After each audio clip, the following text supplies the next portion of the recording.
Hello, my name is Shinjo Takame, and I'm going to tell you an old Japanese folk tale that has origins in the 10th century. It is called Taketori no Okina no Monogatari, the tale of the old bamboo cutter. This is perhaps one of the earliest works of science fiction. It also has links to other motifs and myths that form part of the cultural exchange between East and West, especially along the Silk Road. I'm just going to read an excerpt from the story.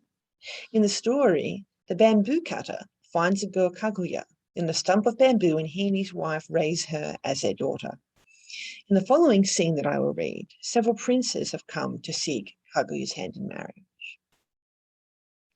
When it was decided that Kaguya had come of age, the old man and woman gave a splendid feast and invited all the people around.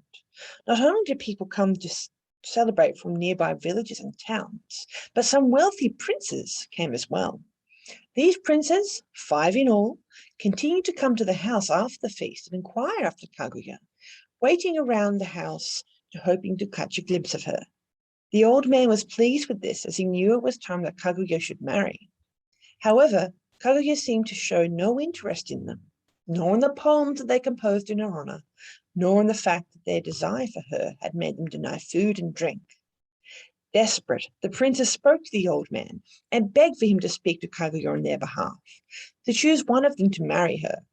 But their pleas were in vain. "She is not truly my child," said the old man. "I cannot command her." And so the princes returned to their homes. In the months after, they sent letters and poems, hoping to win her heart, but all of these went unanswered. At last, the old man spoke to Kaguya. He told her that he wished to see her married and to consider the attention of these princes. "All of them are fine and honorable men, and have enough fortune that you will be looked after," he said to her. "I will not always be in this world, and it would please me greatly to see that you are settled and protected." "But father," she said, "I do not know any of them. What if they were to prove false to me?" "Ah, I see," said the old man. "What would make you meet with them then?" "Tell the princes that I wish to test them," said Kaguya, "and the one who proves most worthy I will marry." The old man agreed to this, and letters were sent summoning the princes. They all came in splendid finery and bowed low before the old man and Kaguya. "I thank you for coming so promptly," said the old man. "As you all know, I have given my daughter her own choice in whom she should marry. She has said that she will test all of you, and the one who is most worthy, she will marry." He then nodded to Kaguya. She addressed the first prince. "I wish for you to bring me the begging bowl of the Buddha from the land of Tenjiki." To the second prince she said, "I wish for you to bring me a branch from the tree of gold, silver, and jade on Mount Hora." She then turned to the third prince. "I wish for you to bring me the flame-proof pelt of the rat of Morokoshi." She spoke to the fourth prince. "I wish for you to bring me the 5-colored jewel from the head of a dragon." And to the fifth prince she said, "I wish for you to bring me the cowrie shell from the swallow of the broad sea plain." The old man looked in some surprise at the tasks his daughter had set. "These tasks you have set are most difficult, not to a man who was most worthy," said Kaguya. Resigned, the old man addressed the princes. "You have heard my daughter. Now go and prove yourselves." The princes left with heavy hearts, all thinking that Kaguya asked the impossible. The first prince wanted very much to marry Kaguya, but the land of Tenjiki, also known as India, was very far away, and he was unwilling to travel. He traveled to a nearby temple, and there he saw an offering bowl that was old and dirty from the ash of many offerings. He figured this would be a suitable substitute for the begging bowl of the Buddha, and he took it, placing it inside an ornate padded box, and he went back to present it to Kaguya. Kaguya examined the bowl coldly.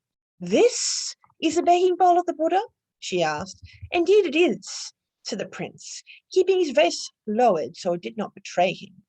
She placed the bowl on the floor in front of him. "The begging bowl of the Buddha shines with holy light," she said. "You have tried to trick me." The prince then departed with his bowl and a dejected air. The second prince gathered some of his attendants and made as if he were to be taking the long and arduous journey to Mount Horai. He then departed alone, but instead of heading for Mount Horai, he travelled to a remote castle where he had arranged for some craftsmen to begin making the jeweled branch. When the branch was finished, it was a marvel of jewels and precious metals. He returned home with it and acted as if the journey to Mount Horai had been long and arduous. He quickly returned to Kaguya and her father with the branch, not even bothering to change from his travelling clothes or have a bath. The prince then presented the branch to her. Kaguya examined it closely and was dismayed to find no fault with it. "It is indeed the very branch," said her father. "He has met your terms, my daughter. You cannot refuse him." Kaguya nodded, her eyes downcast. Her father noticed this and allowed her to retire. He had servants prepare a bath and laid out fresh clothes for the prince. Later on, the two men sat in the garden and spoke over tea. The young man elaborated over a long story of the many trials and tribulations he had faced in his journey to Mount Horai to retrieve the branch. The old man was quite impressed with this and was about to begin talking about the impending marriage when one of the servants approached them. "There are some craftsmen here," said the servant. They said they have not been paid for the creation of a jeweled branch." The prince's cheeks flushed with embarrassment and he hid his face. The old man looked at him in shock. "You have deceived my daughter." He then went inside and informed Kaguya of this. The prince was then thrown out of the house with his branch. Kaguya then spoke to the craftsmen and paid them what they were owed. The craftsmen left, waylaying the prince on the road, beating him up and taking all of his possessions. The third prince sought out a merchant from the far land of Morokoshi, or China, and asked the merchant to obtain a robe made of the flame-proof pelt of the rats that dwelled there. He gave the merchant much gold to purchase it. After many months, the merchant finally returned, saying that he had found the pelt, but it had cost him more gold than the prince had given him, and he had had to make up the amount from his own personal funds. The prince happily paid the merchant the necessary gold and was given the pelt. The robe was a marvel, a brilliant blue with each hair tipped in gold. He presented it to Kaguya and her father. She examined the robe cautiously. "It is indeed beautiful," she said, "but we must prove it is genuine. If it is not, then I will not marry him." She then asked for a fire to be kindled and threw the robe into it. The robe was consumed almost at once. The prince was shocked. He bowed low with his face touching the floor. "Forgive me. I thought as well that the robe was indeed genuine," said the prince. The prince then left, retiring to his own home and refusing all visitors.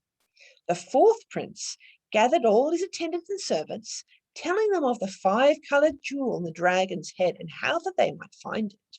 He gave them enough gold to hire ships and provisioned them with all the supplies that they would need for the journey. The prince himself would remain secluded in his home until they returned. When the men left the prince, they didn't like the idea of doing the work for him. They divided among themselves what the prince had given them and went home. Prince, meanwhile, was so sure of the success of his men that he proceeded to decorate his home in such a sumptuous way that he felt Kaguya would favor. He also dismissed all his mistresses and passed his days and nights in solitude. After several months, with no word from his servants, the prince started to make inquiries in the harbor, but his questions were just met with laughter. No one had embarked on such a ship on such an errand, the prince was told. Outraged, the prince vowed to find the dragon's jewel himself. He found a ship and went out to sea to find the dragon. After many days, the ship encountered a massive storm such as he had never seen. The prince at once knew that this was the work of the dragon, who had stirred up a storm to prevent the prince from finding it. The prince immediately cried out that he would not pursue the dragon, shouting his repentance into the storm over and over. Eventually, the storm subsided and a fair wind blew them towards the shore. The prince knew that the dragon had heard him, and several days later, the prince came in sight of land. But the prince would not leave the boat, thinking they had arrived in some strange and hostile land. Instead, he hid at the bottom of the boat And it was not until the local governor arrived, he having gotten word of the prince's plight, that the prince was persuaded to come ashore. The prince was now thin and hollow-eyed, his clothes wet and torn, but he lost no time in returning to his house and cursed Kaguya, vowing to never see her again. Kaguya herself heard about the prince's plight, but said nothing. The fifth prince made a long and arduous journey in pursuit of the swallow that carried the cowrie shell. His quest took him to the mountains, where the swallow had a nest on a ledge near the highest peak. Carefully he climbed the mountain, coming to right below the ledge where the swallow had its nest. He reached up inside the nest with one hand to find the shell, his hand alighting on something round. Excited, he started to climb down, but he slipped and fell to his death. No word was heard from the prince, and then a small party of his attendants went out in search of him. They found the prince's body, and inside his closed hand was what he had taken from the swallow's nest, a ball of dung. The servants brought the prince's body back home for burial, sending word of his death to Kaguya, who said nothing. And if you'd like to hear the rest of the story, I have a link below to the full story where I can read it for you. Thank you.